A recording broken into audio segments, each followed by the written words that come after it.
Hi everyone, in front of me I've got a Galaxy A37 and let me share with you how to change date and time on this device.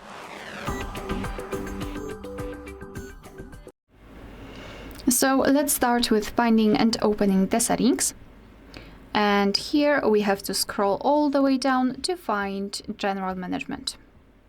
Then let's tap on Date and Time. And now everything is set automatically. So first of all, we have to turn off both of those options here. And now we can freely tap on Set Date and choose the date from the calendar. Just tap on the day and tap on Done. Here, the time, just tap on Set Time and swipe, first of all, hours, then minutes. Tap on Done. It will be immediately applied. We can also select the time zone. Just tap on Region, and here we've got the full list of available ones. So just find yours and then tap on it. It will be set. Of course, the time will be affected by the time zone.